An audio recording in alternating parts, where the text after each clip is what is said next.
एळमो आयरियाणं नमो आयरियाणं एळमो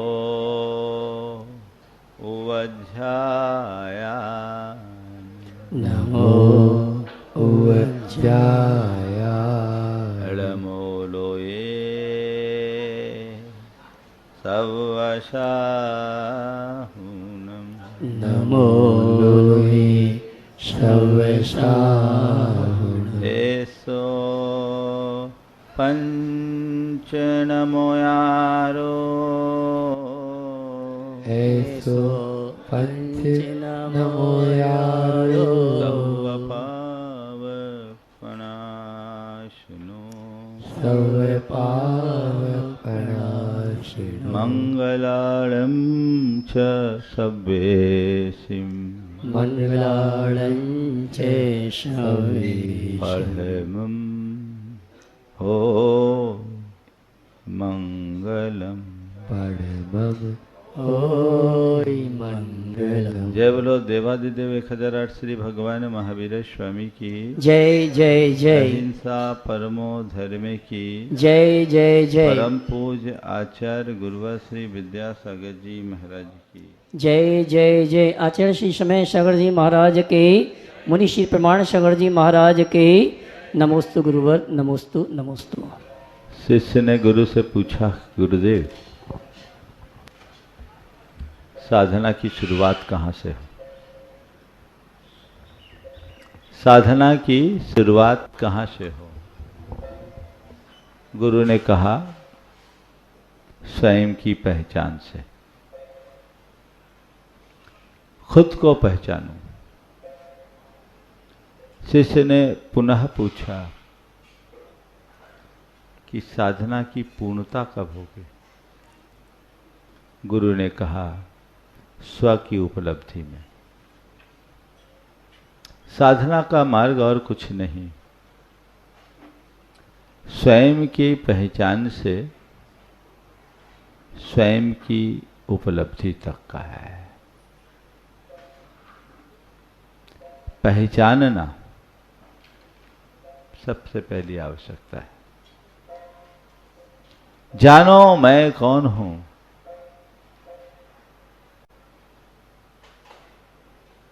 जब तक हम अपने आप को जानेंगे नहीं, पाएंगे कैसे?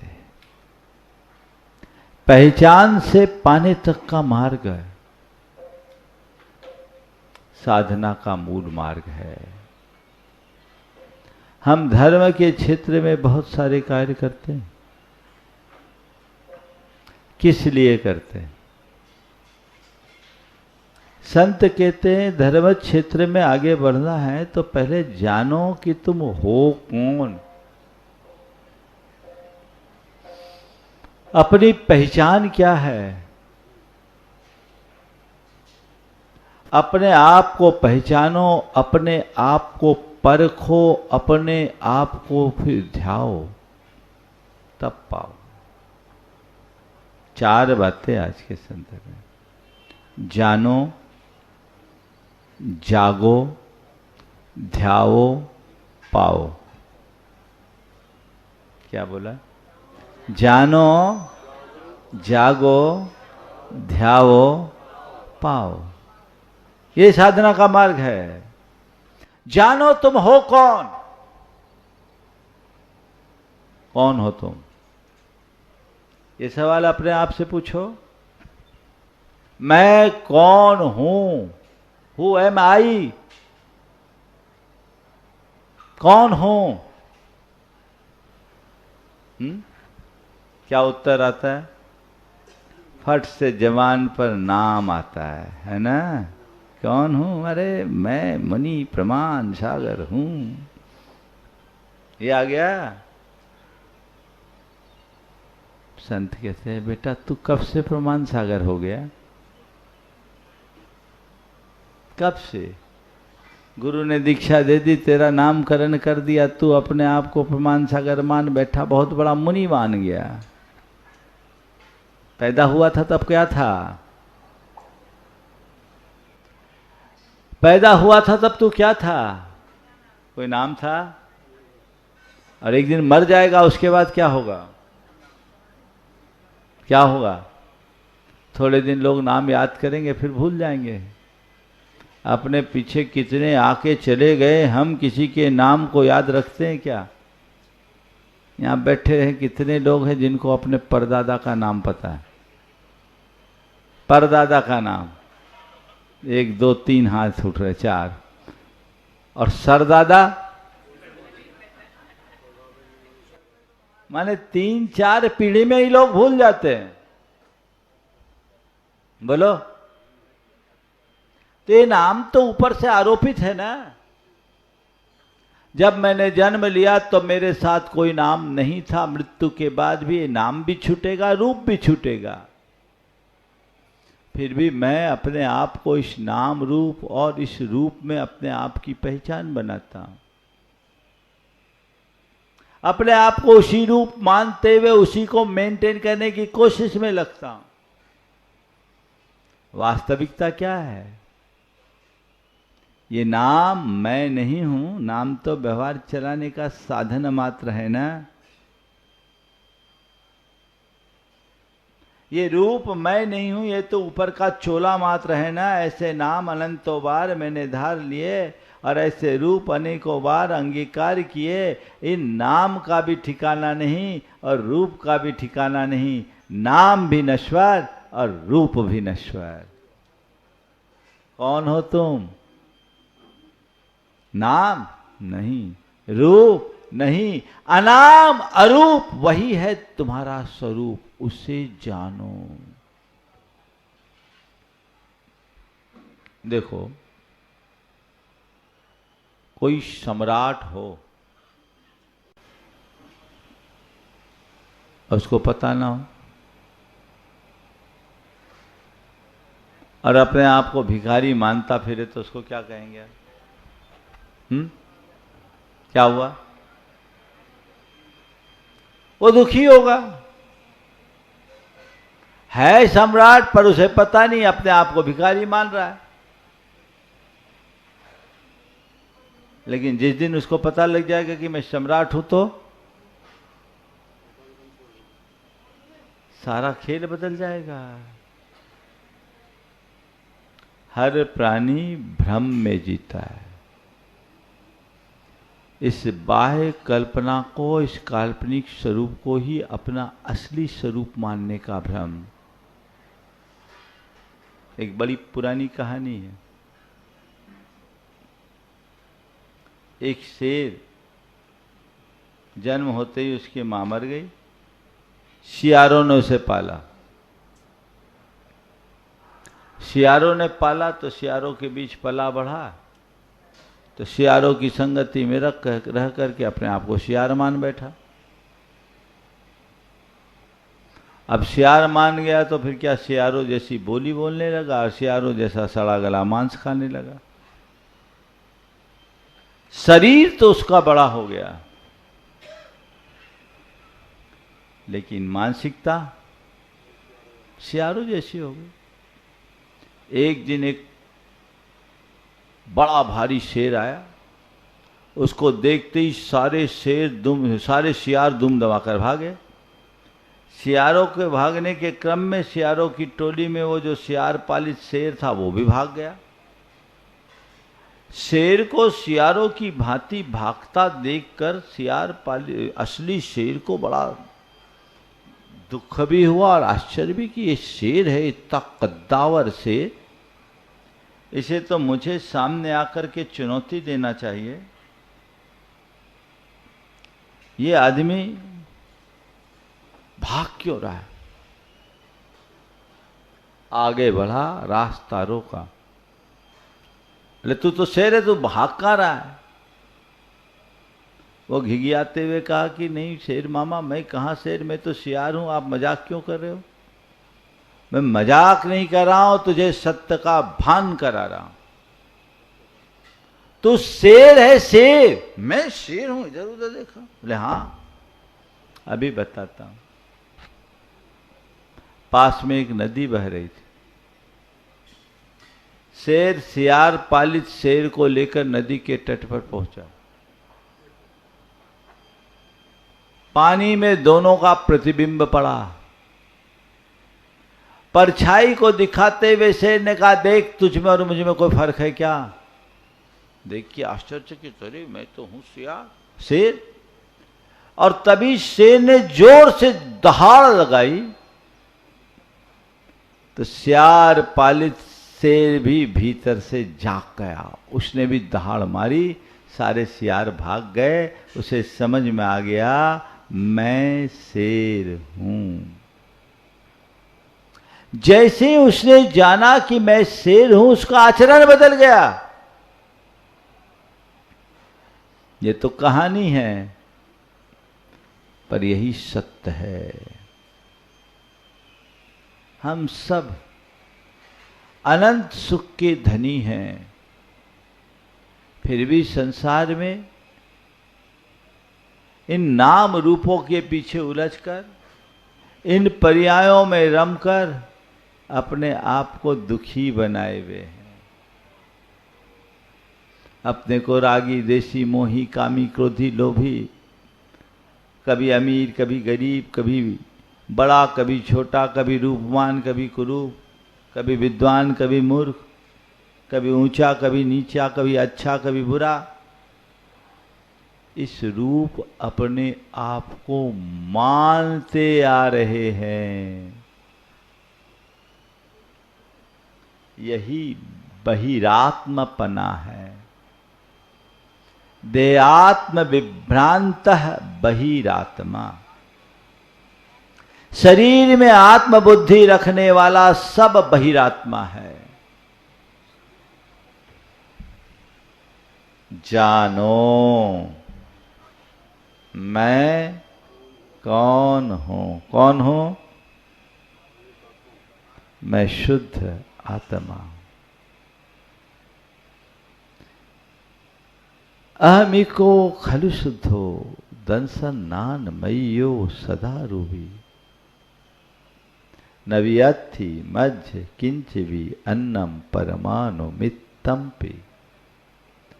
मैं एकमात्र शुद्ध आत्मा हूं, ज्ञान दर्शन स्वभावी, अरूपी। मुझसे भिन्न संसार का एक परमाणु भी मेरा नहीं है। जब ये जान लोगे, तुम्हारा अहंकार नष्ट हो जाएगा, तुम्हारी आसक्ति मिट जाएगी, तुम्हारी आकुलता खत्म हो जाएगी, तुम्हारी अशांति खत्म हो जाएगी। जानो ये सब क्या है? ये ऊपर का चोला है, ये पर्याय है, संयोग है। संयोग मेरा स्वभाव नहीं है।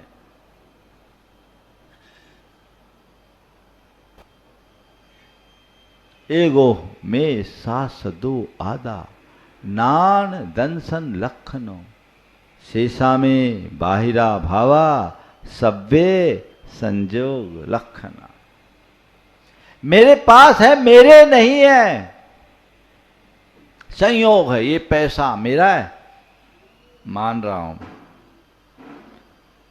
ये संपत्ति मेरी है, मान रहे हो,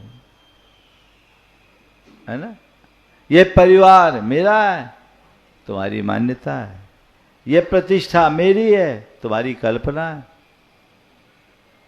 मेरा क्या है? केवल मैं हूं। जो हूं सो हूं। उस तत्व की अनुभूति जिसके हृदय में होती है, उसके जीवन की दिशा बदल जाती है। मैं हूं, बस। जो हूं सो हूं। जानो मेरे नहीं है, फिर कोई फर्क नहीं पड़ता। लेकिन जब सपना में हम होते हैं, नींद में सपना आता है, तो कई चीजें दिखती है, नहीं दिखती? बोलो। दिखती है। और जितनी देर हम सपना में रहते हैं, हमारी दुनिया अलग हो जाती कि नहीं होती? होती है। सपना देखते, सपना में लोग खोते ही रहते, खोते ही रहते, खोते ही रहते। रात में मैंने सपना देखा कि यहाँ का पंचकलाना खो रहा है और गुरुजी के सानिध्य में कर रहे हैं। अब सपना में तो हो ही गया, अब गुरुजी तो आने वाले नहीं, सपने में आ सकते हैं। अब ये है जितनी देर सपना है उतनी देर तो सब अपना है, लेकिन आंख खुले खत्म, कल्पना है, भ्रम है। तो ये चक्र चलता है सपने का। तो ये जो चीजें हैं, बंद आंख का सपना और खुली आंख का सपना, जानो मैं कौन हूं और मेरा क्या है, इसको जानो, स्वयं को जानो, फिर जागो। जान तो लिया, फिर भी उसी में लगे हो। मेरा कुछ भी नहीं है, सबको पता है, एक परमाणु भी मेरा नहीं है, ये शरीर भी मेरा नहीं है। पता है कि नहीं है, बोलो? हाँ, पक्का पता है कि कच्चा? फिर मान क्यों नहीं रहे हो? क्यों? क्योंकि अभी हम कल्पना में जी रहे हैं, सो रहे हैं। अभी हमारी चेतना जागृत नहीं है, अजागृत है। तो जानना पहली बात, पर जानना ही पर्याप्त नहीं, जागना।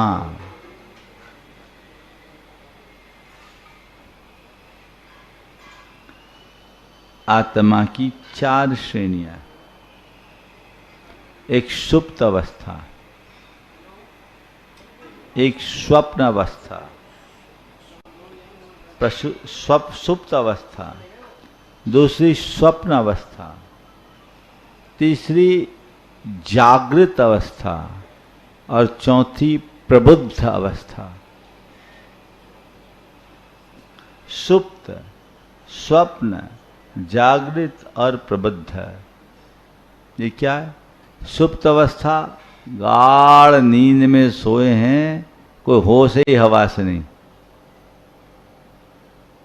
संसार के बहुत संख्यक प्राणी ऐसी सुप्त अवस्था में जी रहे हैं, उनको कुछ भी अपने होने का ही पता नहीं। कई लोग हैं, सोते हैं तो सिर कोई दिशा में रहता और उठते हैं तो सिर उनकी दूसरे दिशा में हो, है ना? सो रहे, कहावत है घोड़ा बेच के सोना, है ना? एकदम सो रहे हैं, ऐसे बहुत लोग हैं सुप्त। उनको अपने जीवन के विषय में कुछ भी पता नहीं। घोर अज्ञान, पशु पक्षी और अन्य अज्ञानी प्राणी ऐसी सुप्त अवस्था में जीने वाले लोग हैं। दूसरे लोग हैं स्वप्न अवस्था, जो इस संसार की माया में उलझे, अपनी कल्पना से रंगीन जो दुनिया उनने रच रखी है, उसी दुनिया को अपना मान करके जी रहे। ये सब मेरा है, मेरा घर है, मेरा परिवार है, मेरी संपत्ति है, मेरा पद है, मेरी प्रतिष्ठा है, मेरी पहचान है, ये मेरा है, मेरा है, मेरा है। ये क्या है? क्या है? न तेरा है न मेरा है, जग चिड़िया रैन बसेरा है, और सुबह शाम का डेरा है, और इसने ही सबकी बुद्धि फेरा है। सबके मन में छाया हुआ अंधेरा है, जागो तब होगा सवेरा है, उसमें ही भव सागर से किनारा है, आगे बढ़ो। ये स्वप्न अवस्था है, उसको ही सत्य वही लगता है ना। सब लोग उसके ही विस्तार में लगे, सपने में जी रहे हैं, पर सपना कभी अपना नहीं होता। कहानी कब बदल जाए पता नहीं है, सपना है। सपने को जीतो। तो सुप्त अवस्था के आगे है सपनावस्था, लेकिन जो साधक होते हैं वे जागृत अवस्था। जाग गए, नहीं ये मेरा नहीं है, मेरे पास है, ये मेरे मन का राग है, ये मेरे मन का मोह है, ये मेरे अंदर की कल्पना है, ये मेरे भीतर का अज्ञान है। मैं कस्टोडियन हूं, मालिक नहीं हूं। जाग तो गया, लेकिन अभी लगा उसी में है। जाना, जागा,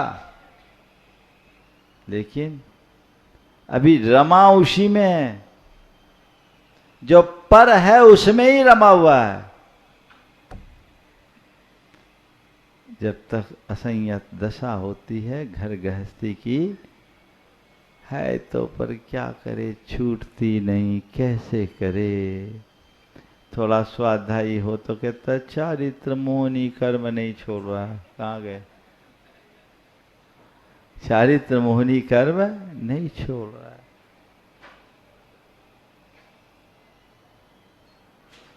एक गुरु के पास गया, बोला गुरुदेव क्या करूं, मैं छोड़ना चाहता हूं, छूटता नहीं, क्या करूं, छोड़ना चाहता हूं, छूटता नहीं। तो गुरु ने एक वहां खंबा था, उसे जोर से पकड़ लिया, वहीं रह गए। बोले गुरुदेव चलो, काफी विलंब हो गया, अब आके अपन को आगे चलना है। तो गुरु ने कहा क्या करूं, ये खंबा मुझे पकड़ रखा है, छोड़ता नहीं, चलूं कैसे। शिष्य ने कहा गुरुदेव खंबे ने आपको पकड़ा है कि आपने खंबे को पकड़ा है? खंबे ने आपको पकड़ा है कि आपने खंबे को पकड़ा है। गुरु ने कहा यही तो मैं तुझे समझा रहा हूं, चीजों ने तुझे पकड़ा है कि तूने चीजों को पकड़ रखा है। तुम सब की वही कहानी है, सब खंबे को पकड़े और कह रहे हो खंबा मुझे पकड़ा है। बहाना है। वो क्यों है? वह केवल इसलिए है कि अभी तुम जागृत तो हो पर प्रबुद्ध नहीं बने। हमें प्रसुप्त अवस्था से प्रबुद्ध अवस्था की ओर बढ़ना है। जागृत अवस्था हो, स्वप्न अवस्था छोड़ो, जागृत होकर आगे बढ़ो। जो वैराग के पथ पर निकल पड़ा, समझना वो प्रबुद्ध चेता हो गया, उसकी आत्मा प्रबुद्ध हो गई, वो आगे बढ़ेगा। अब उसके उद्धार में कोई रोक नहीं। प्रबुद्ध बनो, जागो, अपने चेतना को ऊंचा उठाओ, निखारो। प्रबुद्ध आत्मा तो जानो, जागो, फिर क्या है? ध्याओ। प्रबुद्ध कौन है? जो आत्मा में डूबे, जो आत्मा को ध्याए। आत्मा ही जिसका इष्ट हो, आत्मा ही जिसका साध्य हो, आत्मा ही जिसका ध्येय हो, और आत्मा की उपलब्धि ही जिसका लक्ष्य हो। भगवान ऋषभदेव तीर्थंकर थे, कोई कमी थी उनको? फिर उनने राजपाट क्यों त्यागा? दीक्षा क्यों ली? जंगलों के कंटकाकीर्ण मार्ग को क्यों अंगीकार किया? 1000 बरस तक तपस्या क्यों की? बोलो, कभी उत्तर आता है? सवाल आता है मन में, उत्तर तो बाद में आएगा। ये सब क्यों? इसलिए कि ये सब जी के जंजाल हैं, ये संसार में उलझाने वाले हैं, ये माया जाल है। इसमें सुख शांति नहीं मिल सकती, सुख शांति भीतर मिलती। उनने अपने आप को मोड़ दिया, जीवन की धारा बदल गई। जागो।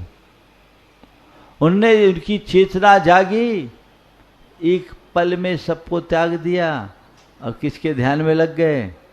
आत्मा को।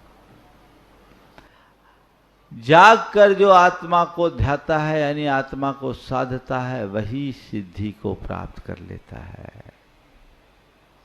तो आत्मा को ध्याओगे तो आत्मा को पाओगे।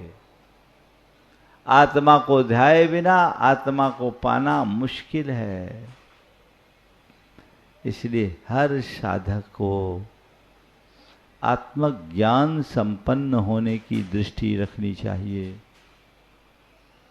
उसमें ही अपना कल्याण खोजना चाहिए। वो आत्मज्ञान प्रकट हो जाए, जीवन की दिशा दशा सब परिवर्तित हो जाए, अलग ही दृष्टि प्रकट होती है, उद्घाटित होती है और जीवन का रस प्रकट होता है, मजा आता है।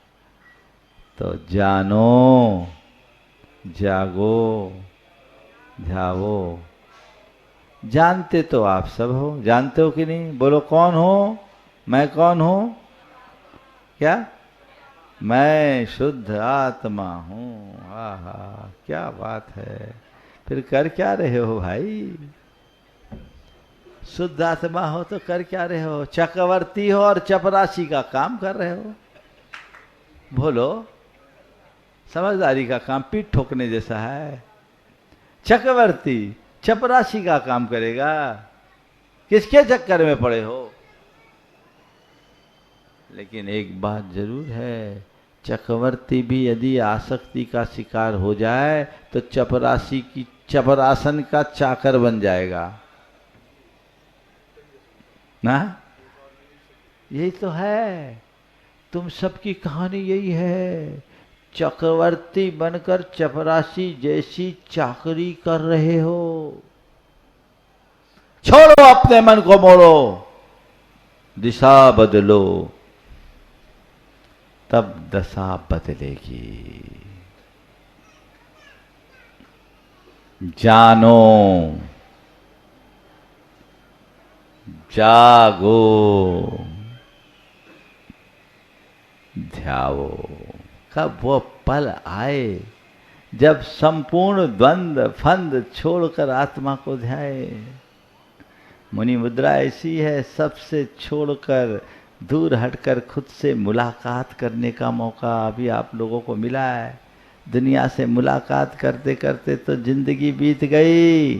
अब कोई से बात नहीं करना, अपने से बात करना हो गया। किससे बात करें, क्या प्रयोजन और क्या बात करें?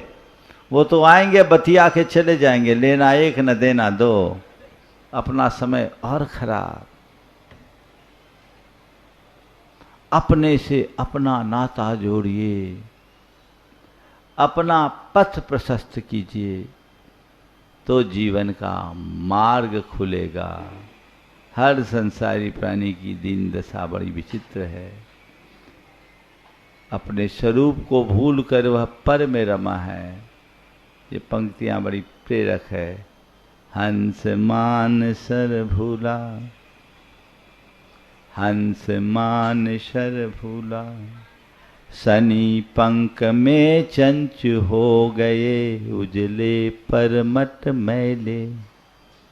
शनि पंख में चंच हो गए, उजले पर मट मैले। कंकर चुगने लगा वही जो मुक्ता चुगता पहले। शनि पंख में चंच हो गए, उजले पर मट मैले। कंकर चुगने लगा वही जो मुक्ता चुगता पहले। क्षर में क्या ऐसा आकर्षण, जो तू अक्षर भूला। हंस मान सर भूला, हंस मान सर भूला। कमल नाल से बिछुर कास के, सूखे तिनके जोरे। कमल नाल से बिछुर कास के, सूखे तिनके जोरे। अवगुंठित कलियों के धोखे, कुंठित सूल बटोरे। कमल नाल से बिछुर कास के, सूखे तिनके जोरे। अवगुंठित कलियों के धोखे, कुंठित सूल बटोरे। पर में क्या ऐसा सम्मोहन, पर में ऐसा क्या सम्मोहन, जो परमेश्वर भूला, हंस मान सर भूला, हंस मान सर भूला। नीर क्षीर की दिव्य दृष्टि में अंध वासना जागी, नीर क्षीर की दिव्य दृष्टि में अंध वासना जागी। गति का परम प्रतीक बन गया जड़ता का अनुरागी, गति का परम प्रतीक बन गया जड़ता का अनुरागी। क्षण को अर्पित हुआ, क्षण को अर्पित हुआ, साधना का मन मंत्र भूला, हंस मान सर भूला, हंस मान सर भूला, हंस मान सर भूला। ये आत्मा हंस है, जिसे अपने भीतर के मान सरोवर में डुबकी लगानी चाहिए, लेकिन ये विषयों के पोखर में रच पच रहा है।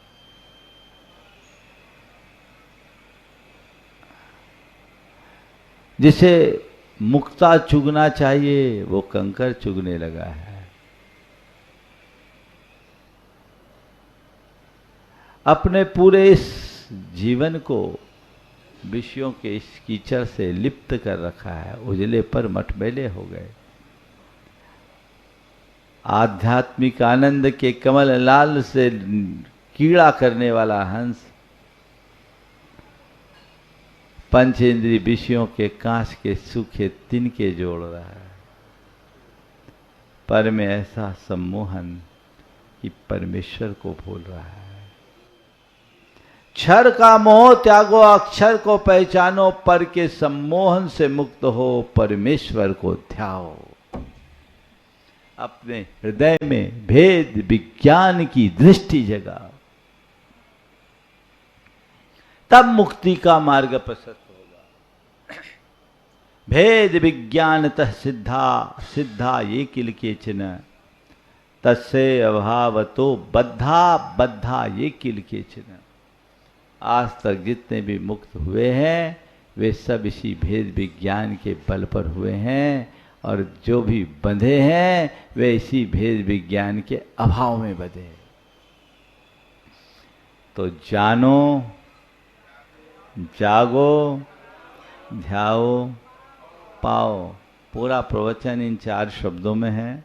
इनको बार बार अपने अंदर घोटिए, एक प्रेरणा मिलेगी आध्यात्मिक क्रांति की, जो जीवन की दिशा को बदलेगी, दशा को बदलेगी।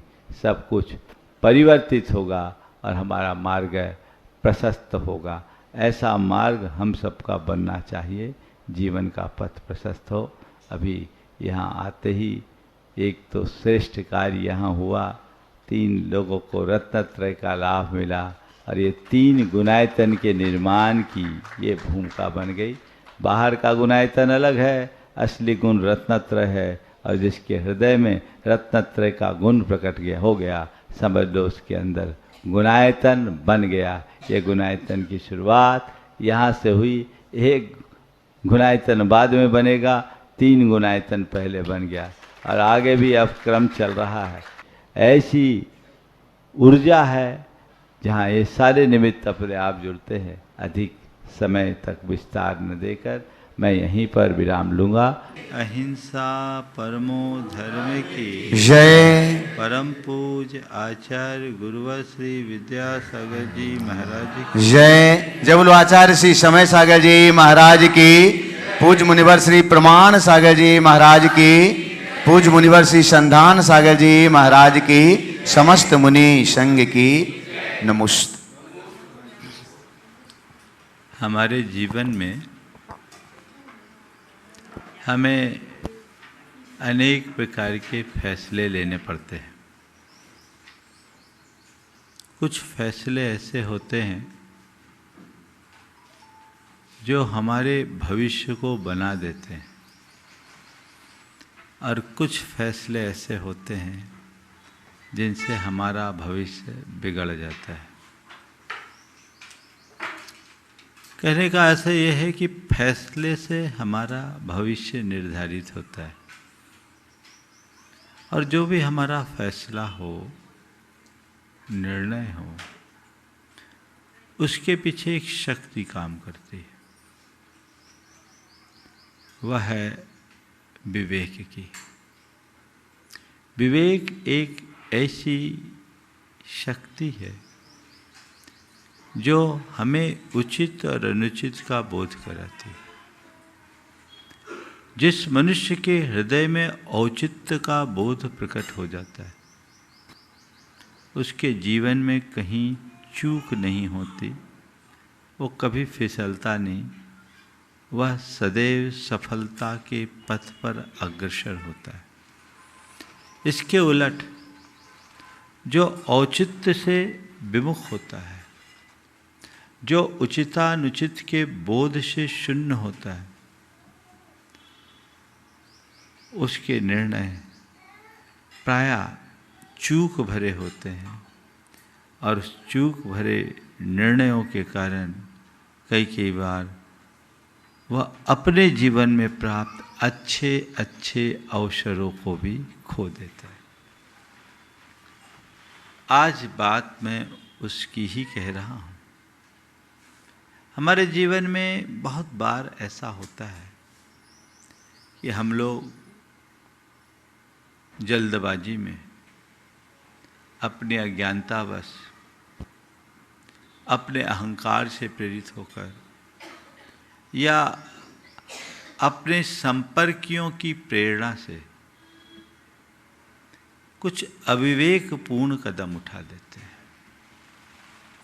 और हमारे द्वारा उठाया गया एक गलत कदम हमारे पूरे जीवन की दिशा को बिगाड़ देता है। तो संत कहते हैं, चाहे लौकिक हो या आध्यात्मिक, दोनों क्षेत्रों में हमें विवेक से काम करना चाहिए। विवेक को हमारे जीवन की उन्नति का आधार बताया गया, तो इससे उलट अविवेक को प्रगति का अवरोध। आज बात मुझे उसी अविवेक की करनी है।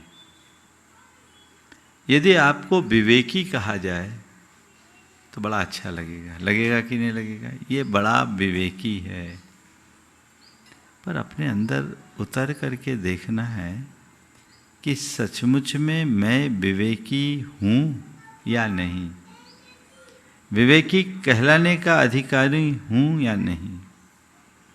एक विवेकी और एक अविवेकी व्यक्ति की पहचान दो शब्दों से की जा सकती है।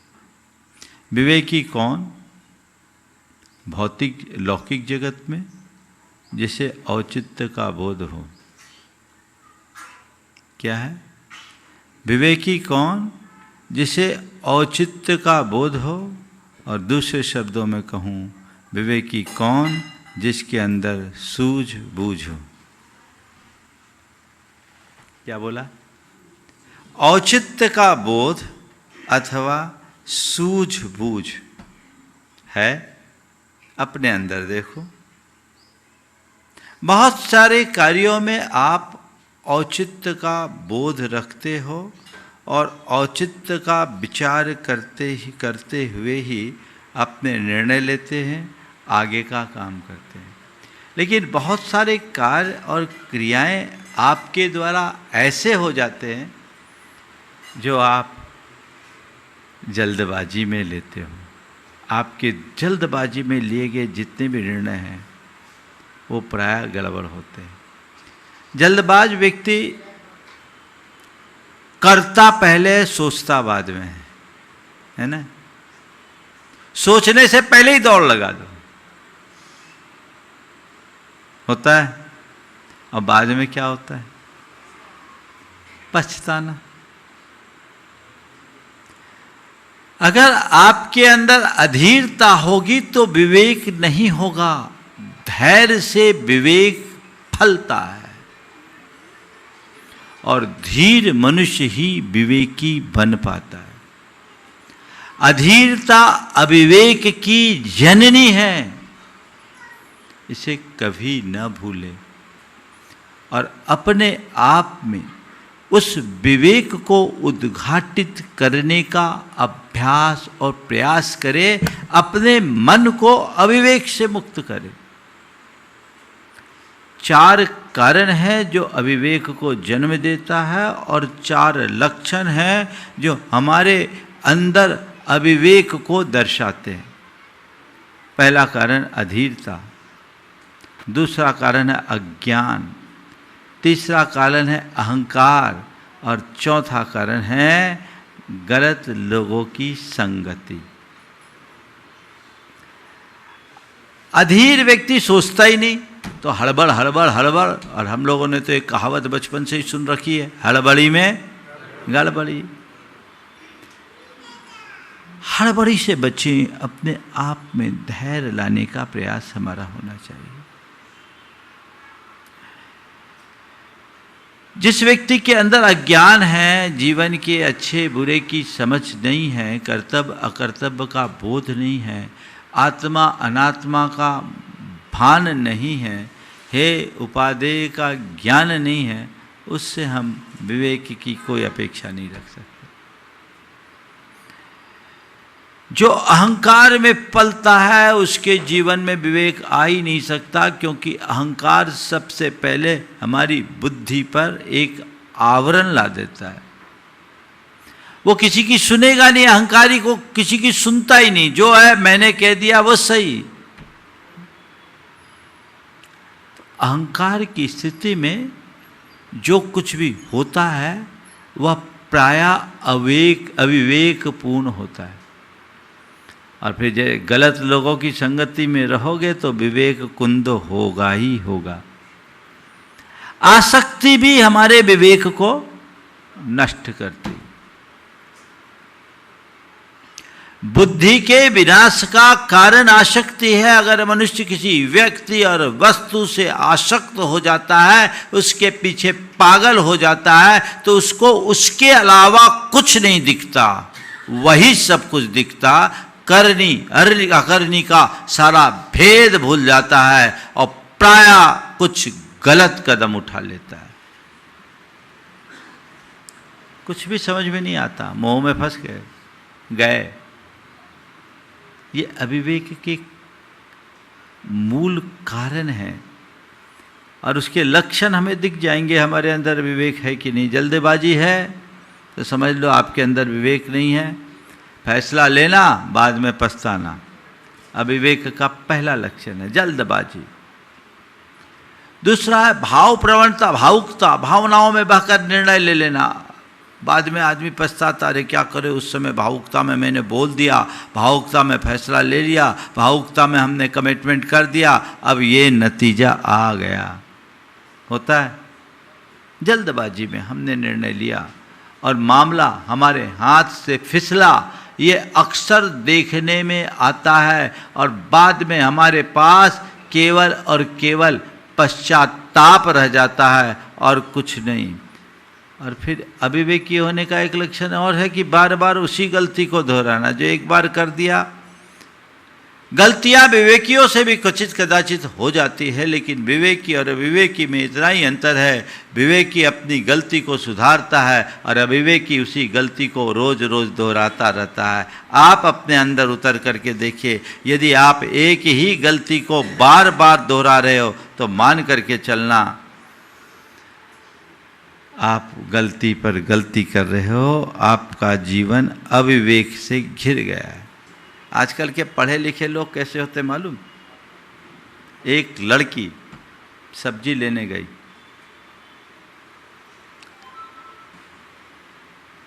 टमाटर लेने के बाद अपने थैले में डलवाया, उसके बाद 2 किलो कद्दू लिया, थैले में डालने को बोला, बोले डाल दो। सब्जी वाले ने कहा, बहन जी आप क्या कर रही है? बोले तुम क्या सोच रखे हो, मैं पढ़ी लिखी हूँ, MBA हूँ। मैं पढ़ी लिखी हूँ, MBA हूँ, तुम डालो। बोले बहन जी गड़बड़ हो जाएगा, टमाटर पर आप कद्दू मत डालो। मैं बोल रही हूँ ना डालो, तुम अनपढ़ क्या जानोगे। अब बेचारा क्या करेगा, उसने टमाटर के ऊपर कद्दू डाला तो टमाटर का कचूमर निकल गया, सारे टमाटर पिचड़ गए। होता है? बोलो ये क्या है? समझा समझा एक है, अनसमझा सब एक। तिनको समझा जानिए, जिनके घट में विवेक। तो जिसके घट में विवेक है, आप केवल उसको समझा जानिए, बाकी तो सब ना समझ है। आपको अगर ना समझ बोल दे तो बुरा लगेगा कि नहीं लगेगा? बोलो। मैं बोलूँगा भी नहीं। मैं तो मानता हूँ सब समझदार है ना? आप लोग कितने समझदार हैं कि कहते ही समझ जाते हैं कि महाराज कहना क्या चाह रहे हैं। समझ गए कि नहीं समझे? देखो सब समझ जाते हैं। बस इतनी समझ, और ये समझ यदि स्थायी बन जाए तो जीवन का कायाकल्प हो जाए। जीवन का कायाकल्प हो जाए, वो अंतर्बोध जगाना है। तो आज हम अपने अंदर के विवेक को जगाना चाहते हैं, और विवेक को जगाने के लिए एक छोटा सा भावना योग हमें नियमित करना है। और कुछ चीज़ें जो आपको अपने चित्त में दोहराने की है, जो हमेशा अपने जीवन में जुड़े, प्रार्थना से लेकर सामायिक तक मैं प्रारंभ करता हूँ। लगभग 8 मिनट तक की एक क्रिया होगी जो हमें विवेक संपन्न बनाने की शक्ति देगी। शांत बैठ जाएं और अपने अंदर स्थिरता रखें।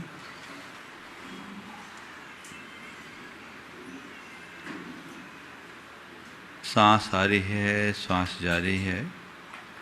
आती जाती सांसों को सहज आते जाते देखें।